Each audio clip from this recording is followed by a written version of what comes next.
আসসালামু আলাইকুম। 2025 সালের আইসিটি রাজশাহী বোর্ডের ধারাবাহিক সমাধান ক্লাসের চতুর্থ পর্বে তোমাদের সবাইকে জানাই শুভেচ্ছা এবং স্বাগতম। সাথে আছি আমি Mohammad Rajib from skill hub Bangladesh. আজকে আমরা আলোচনা করব চতুর্থ অধ্যায়ের চতুর্থ অধ্যায়ের 6 নং সৃজনশীল নিয়ে। তো আর দেরি কেন, চলো শুরু করি।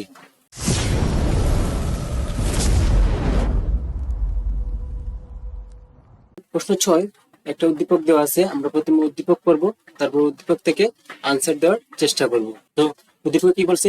শিক্ষক ক্লাসে চতুর্থ অধ্যায়ের টেবিল তৈরির আলোচনা শেষে অপুকে ব্রাউজারের চিত্রের ন্যায় ফলাফল দিয়ে এমন একটি ওয়েব পেজ তৈরি করতে বললেন যেখানে টেবিলের যেখানে টাইটেলে অপুস পেজ, টাইটেলে কি থাকবে? অপুস পেজ লেখাটি প্রদর্শিত হবে। অপু ওয়েব পেজটি তৈরি করে হোস্টিং করলো, কিন্তু নির্দিষ্ট সময় পরে ওয়েব পেজটি কোনো স্থানে দেখা যাচ্ছে না। আচ্ছা, অপু যে পেজটা তৈরি করছিল এটা কি পাবলিশ করছিল মনে হয়, কিন্তু নির্দিষ্ট সময় শেষ হওয়ার পর কি আর এটা দেখা যাচ্ছে না। কারণ আমরা জানি যে প্রতি একটা মেয়াদ শেষ হলে আমাদেরকে কি করতে হয়? আবার কি করতে হয়? পুনরায় রেজিস্ট্রেশন বা ডোমেইন নেম পারচেজ করতে হয়। ডোমেইন নেম অ্যাকচুয়ালি মানে ওয়েবসাইটটা রানিং রাখার জন্য কিছু টাকা পে করতে হয় আর কি। তো এটা ও করে নাই মনে হয়, যার কারণে আর দেখা যাইতেছে না। অনেকটা আমাদের বাসা বাড়ির বিলের মতো, যে কারেন্ট বিল আমরা কি করি, শেষ হওয়ার সাথে সাথে রানিং রাখার জন্য কারেন্ট বিল আবার কি করি, পরিশোধ করি। তো ওয়েবসাইটের ক্ষেত্রে এরকম, যখন আপনি হোস্টিং এবং ডোমেইন নিয়ে একটা ওয়েবসাইট পাবলিশ করবেন তখন আপনাকে এই কার্যক্রম ফলো করতে হবে। সাধারণত মেয়াদ 1 বছর 6 মাস মেয়াদি হয়ে থাকে। তারপর আপনাকে কি করতে হয়? পুনরায় কিনতে হয়। তো এখানে একটা দেখতে পাচ্ছি আমরা একটা টেবিল দেওয়া, এই যে টেবিল। তো এখানে বলছে কি শর্ত কি, পিপিলিকা লিস্ট আকারে, এই যে এখানে আছে পিপিলিকা, আর এটা লিস্ট আকারে এবং হাইপার লিঙ্ক করা থাকবে, অর্থাৎ লিঙ্ক আকারে থাকবে। তো টেবিলটা যদি ব্রেকডাউন করি আমরা, টেবিল ট্যাগের জন্য তো প্রথমে একটা টেবিল ট্যাগ নিতে হবে, টেবিলের জন্য টেবিল ট্যাগ নিতে হবে। তারপর এখানে আছে এটা হচ্ছে একটা র, এই যে এটা একটা র, দুইটা র, তিনটা র, এখানে র আছে তিনটা। তিনটা রো এর ভিতরে এইটা হচ্ছে একটা টিডি, দুইটা টিডি। প্রথম রোতে টিডি হবে দুইটা, এখানে টিডি হবে একটা, তারপর এখানে হবে টিডি হবে তিনটা। তো এখানে টিডি হবে কয়টা? দুইটা। এখানে টিডি হবে কয়টা? তিনটা। আর এখানে তিনটা বলতে একটা হবে আর কি, তিনটাকে আমরা আচ্ছা আমরা সাইজ করব। আর এখানে হবে তিনটা। তো এখানে টেবিলটা ছিল কিন্তু এই যে এইরকম, ওকে, এই যে এরকম। তো এখানে এই যে এই একটা কলাম, দুইটা কলাম, তিনটা কলাম, তো কল স্পেন হবে এখানে 3। এখানে কল স্পেন কত হবে? কল স্পেন হবে 3। আর এখানে এই যে একটা কলাম আর একটা কলাম আর একটা কলাম, এই যে দুইটা কলামকে একসাথে করছে, তো এখানে হবে কল স্পেন 2। এখানে হবে কল স্পেন 2, এখানে হবে কল স্পেন 3। আর এখানে তো এখানে টিডি নিব একটা টিডি নিয়ে এটাকে কি করে দিব? কল স্পেন 3 করে দিব। আর এখানে টিডি দুইটা নিব, দুইটার ভিতর প্রথমটাকে আমরা কি করব? কল স্পেন করব 2। আর এটা তো থাকবে ইমেজ। এখানে কি দেখবো? একটা ইমেজ দেখাবো যার ওয়েট হবে 100 পিক্সেল এবং হাইট হবে কত? 40 পিক্সেল। আর এটা এখানে তো আর কি আছে? সুপার স্ক্রিপ্টের কাজ আছে, আমরা বুঝতে পারতেছি। তো এখন দেখি প্রথম প্রশ্ন কি বলছে। প্রথম প্রশ্ন বলছে যে HTML এর উপাদান কি? HTML এর উপাদান, HTML এর স্টার ট্যাগ ও ইন ট্যাগ সহ পুরো ট্যাগকে এলিমেন্ট ট্যাগ বলা হয়। এই যে স্টার ট্যাগ, সাপোজ আমি একটা ট্যাগ লিখলাম, পি একটা ট্যাগ, তারপর এখানে মনে করো যে প্যারাগ্রাফ বা এখানে কন্টেন্ট আছে, তারপর এই যে closing P, closing closing P.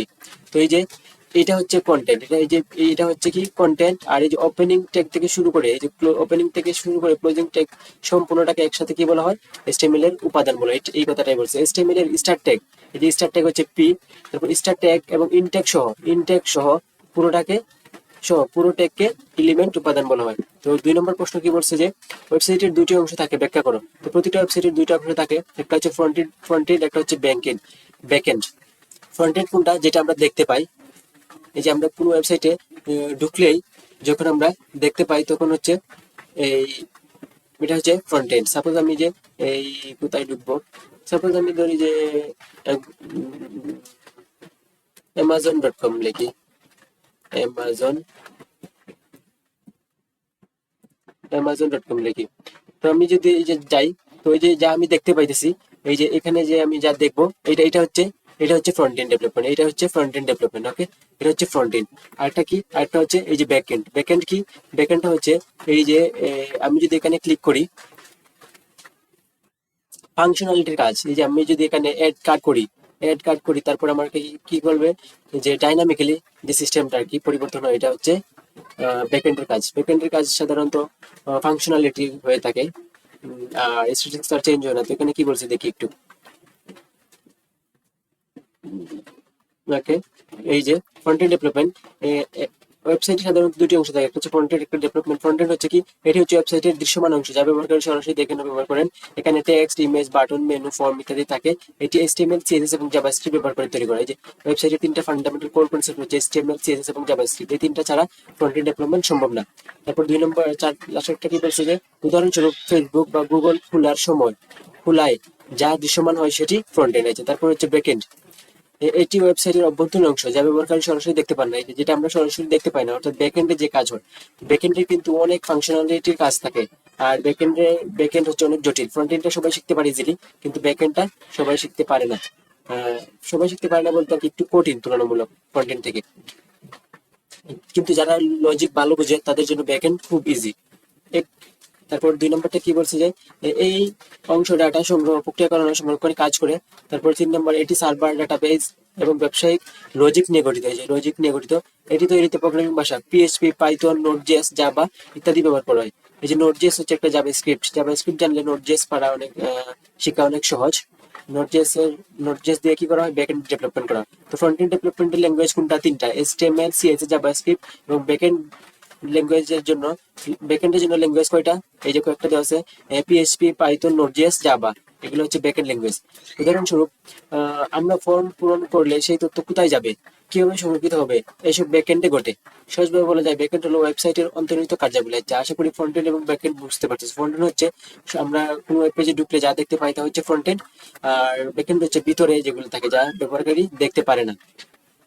এরপর 3 নম্বর প্রশ্ন কি বলছে, উদ্দীপকের ন্যায় আউটপুট পেতে প্রয়োজনীয় HTML কোড লিখো। তো HTML এর টেবিলটা তো আমি বুঝাইলাম। তো এখন আমরা সরাসরি কি, আমরা কোডে চলে যাব। ওকে, কোডে চলে যাই।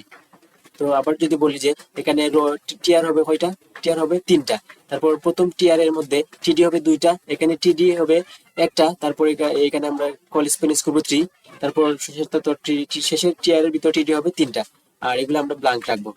আর এখানে একটা প্রথম টিয়ারে একটা কি বলছে, এই যে পিপি লেখা হবে লিস্ট আকারে এবং লিঙ্ক আকারে থাকতে হবে। তো আমরা প্রথমে কি করব, একটা ব্রাউজার ওপেন করব।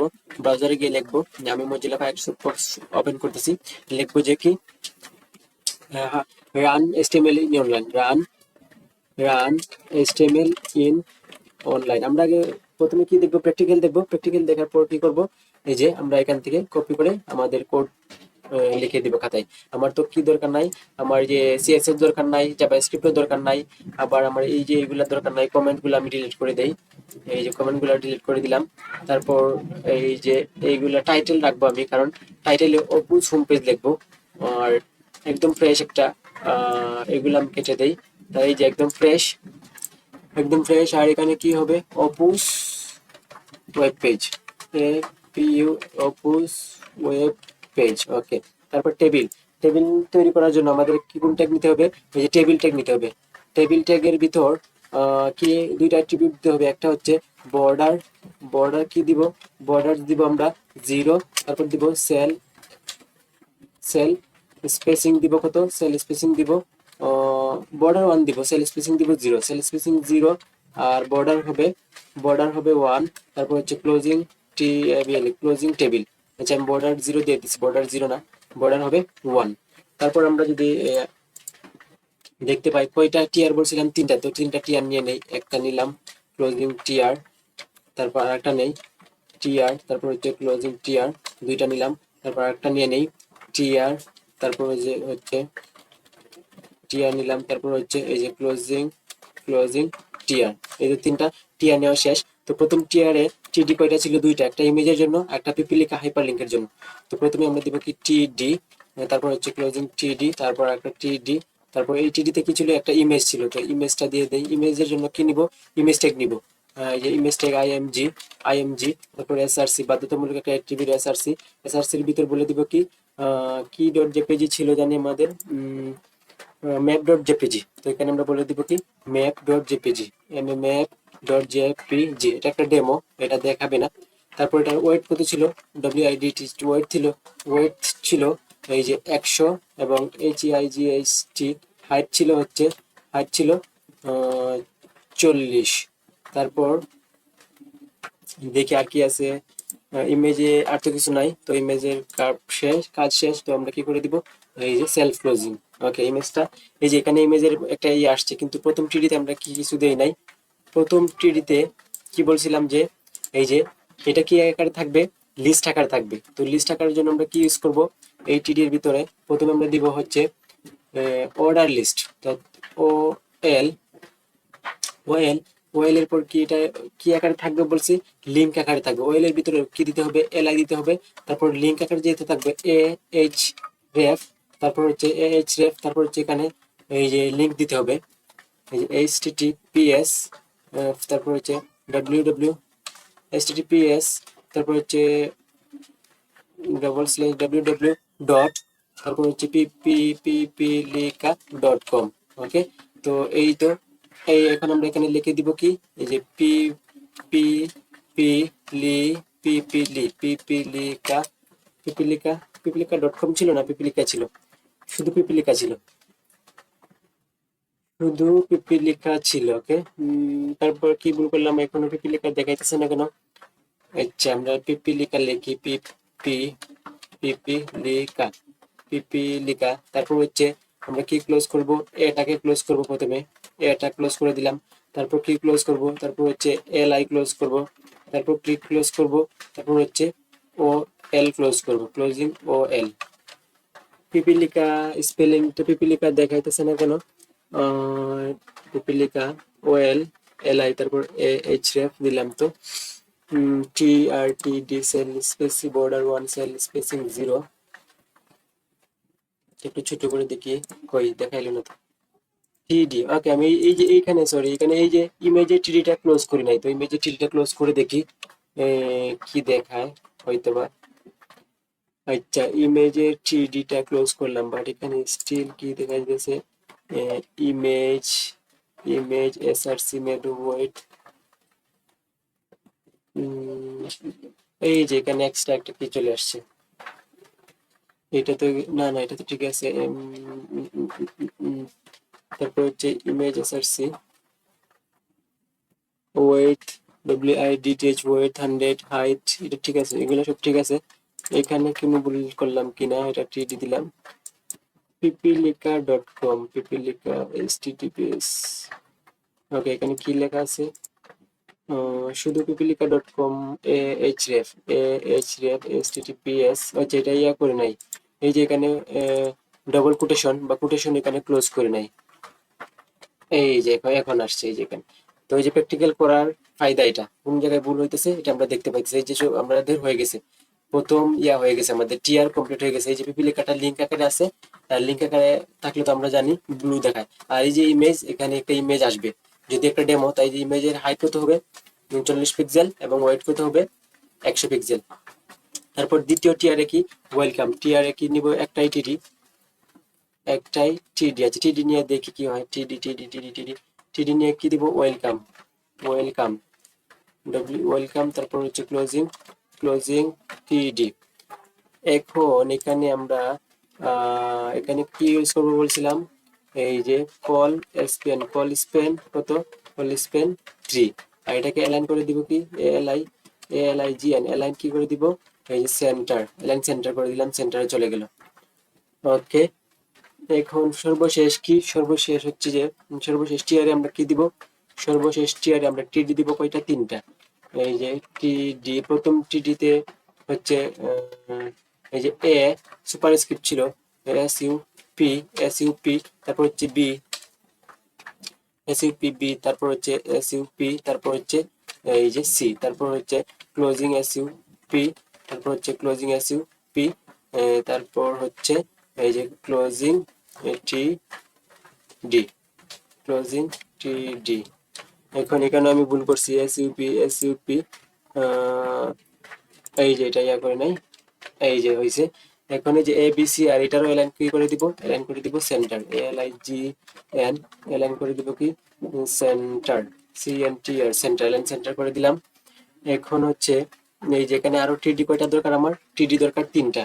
এই যে টিডি টিডি, তারপর হচ্ছে ক্লোজিং টিডি, তারপর হচ্ছে টিডি, তারপর হচ্ছে ক্লোজিং টিডি। ওকে, তো এখানে আমাদের খালি রাখার জন্য আমরা কি দিব? খালি রাখার জন্য আমরা দিব and N B S P, অর্থাৎ non break space, non break space. তারপর একটা আমরা কি দিব? N B and N B S P, N B S P হবে N B N N B S P, NBSP. এই তো হয়ে গেল এনবিএসপি। এখন সমস্যা হয়েছে যে এখানে আমরা এই যে আগে বলছিলাম টেবিল যখন ব্যাখ্যা করি তখন এই যে এইটা তো কলিস্পেন 3 নিছে, এটা কলিস্পেন 3 নিছে, কারণ এই যে একটা দুইটা তিনটা, এই যে 1 2 3 তিনটাকে একসাথে করছে। আর এই টেবিলটা এখানে এই যে এইটিআর পিপিলিকার যেখানে দিছে এখানে আমরা কলিস্পেন কত ইউজ করব? কলিস্পেন 2 ইউজ করব। এই যে এইখানে ইউজ করব সি হলো কলিস্পেন, কলিস্পেন কলিস্পেন 2। এই যে এখন কিন্তু আমার একদম ইয়ার মতো হয়েছে, আমার আউটপুট যেরকম হওয়ার কথা এইরকম হয়েছে। যদিও